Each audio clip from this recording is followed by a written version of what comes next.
Everybody knows downtown. What about some of the lesser known city maps with Garry's mod? Well, in this video, I'm going to show you guys a bunch of different ones that pretty much are kind of forgotten or lesser known. So let's go ahead and dive into it. Thoughts on MNCE hate? Wow, this is a hard one. Well, it's a free country, bitch.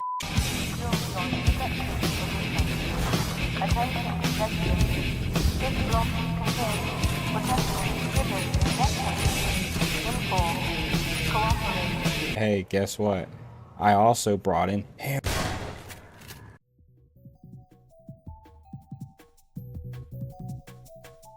Welcome to Freeman City RP, created by a mapper named Tissue901, also known as Joseph. This map started with a completely different purpose, a zombie survival roleplay map for GMod, but as the development dragged on, it evolved into a standard dedicated roleplay map for Half-Life 2 Deathmatch, and it was a massive hit. The map is framed as a small, charming city at night, divided into three main sectors: the town center, the graveyard, and the police department and bank area.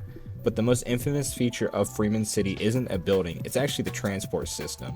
There's a functional train that travels from the PD area straight to the graveyard on a massive L-shaped track. It was a really cool feature, but it came with a massive headache for server admins. Players quickly figured out that if you glitched physics props into the moving train, it would instantly crash the entire server.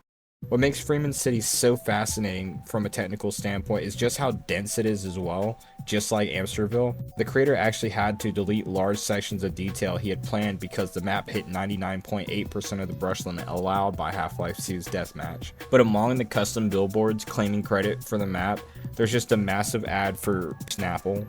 Why? Because according to the creator, Peach Snapple is the best stuff on earth.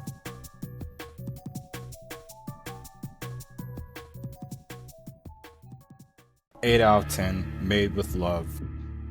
Okay, next one. See, Amsterville originally took shape around 2006, but it truly cemented its legacy with version 1.1 released around November 2007. And to understand why it was so groundbreaking, you have to look at what Kaufman built it for. It wasn't just designed for like simple deathmatch stuff, it was explicitly built to handle the explosive growth of Garry's mod's roleplay. What made Amsterville special was its density. I mean, it is no shortage of interiors and just cool stuff to look at. Like, it is absolutely everywhere. I mean, I could make a whole video just on this one map alone. All the stores are so densely packed with items, custom textures. I mean, look at all of this. Look, it's Half-Life. And the best part is, it's just such a neat, unique time capsule. This is actually the same guy that also made Hometown 1999. Look at all this detail. Look, Ubuntu. Anyhow, I mean, like I said, I can spend a whole video just talking about this one map. There are so many areas to go to, so many interiors, shops, alleyways. There's even like a riverside, view and stuff. I can only imagine how Cockmill was feeling making this map. I mean, it's huge detail, especially for the time that it was also developed. And look, the cars are even drivable. I mean, I couldn't really steer it that well, but they are drivable though. Anyhow, let's go on to the next map after this one. I give this one 9 out of 10. Actually amazing. Today we're looking at GMod's World, a map that feels like you stepped straight out of a Source engine into a colorful early 2000s fever dream. Originally uploaded to the workshop years ago, it's a classic, bizarre, and surprisingly expansive little sandbox map. In Disworld, it's really nostalgic feeling, and it's actually incredibly fun to just walk around and see everything. But it definitely deserves a spot in your subscribed add-ons without a doubt. As a sandbox map, it definitely gives you exactly what you need. It's very liminal, there's a lot of space, and the interiors are just absolutely awesome to look at. Definitely plenty of room to stretch the limits of whatever you have in mind. I actually spent a lot of time walking around and just peering at everything, and to be honest, it's really awesome. And hey, there's even a KFC. Who would have thought? And look, the menu actually has authentic menu item stuff, so I mean, come on, like, how can it get any better than that?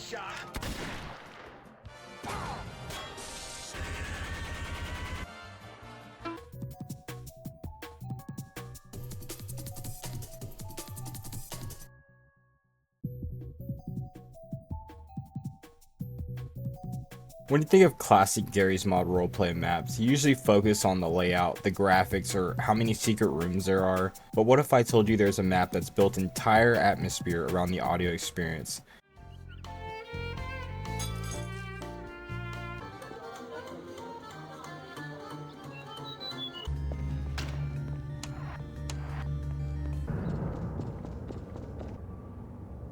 Pretty cool, right? Today, we're looking at a true hidden gem on Steam, RP Little Town. If you haven't played RP Little Town, you are missing out on one of the most immersive environments ever created for GMod. Instead of just relying on visuals, the creator of the map actually utilized intricate dynamic sound mapping to make the world feel incredibly alive. Right off the bat, the town gives off a distinct European vibe, like a mix of small town France, Germany, or Italy. But the magic happens when you start exploring the buildings. You walk into a local restaurant and you're instantly greeted by smooth jazz, accompanied by subtle ambient sounds of glasses clinking and people dining. It completely tricks your brain into feeling like the server is packed even if you're exploring entirely alone. The creator didn't even stop there. The ambient storytelling in the residential areas is amazing. As you walk through the apartment hallways, you can actually hear the muffled sounds of footsteps echoing on the stairs and people knocking on doors. It's a level of auditory detail that standard Garry's Mod maps rarely ever attempt. The map uses music to completely shift the tone depending on where you are, and even an area that plays chill lounge music straight out of Portal. But of course, it wouldn't be a GMod map without a darker side. Dark, claustrophobic hallways and a distinctively creepy industrial underground area where you can hear eerie chanting in the distance. Oh, and also a mall. It's actually super out of place as far as this map goes. I guess maybe because it's a lot more colorful and vibrant than everything else we've seen. Everything else seems very European-esque, filtery kind of deal. Whereas this right here just screams, I guess a Pixar mall. It's red, bro. But nonetheless, one of the cooler areas of the map, definitely. RP Little Town gets an 8 out of 10 from me. One of a kind.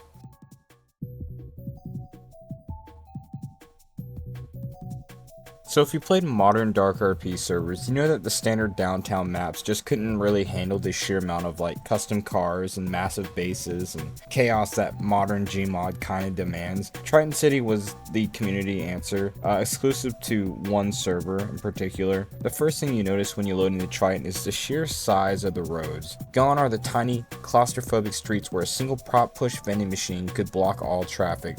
It mixes the classic Source engine jank with a much more modern, almost neon-lit commercial district feel. The skybox is huge, giving you actual breathing room. But a bigger map means you need a better way to get around. Triton expands heavily on the underground. It's not just a grimy sewer system anymore, you've got expansive tunnels and transit areas. It's a literal playground for mole people and black market dealers to build massive sprawling underground compounds.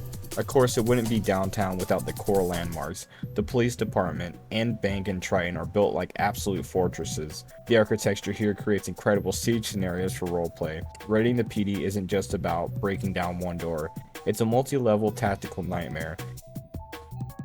Triton City proves that you can teach an old map new tricks.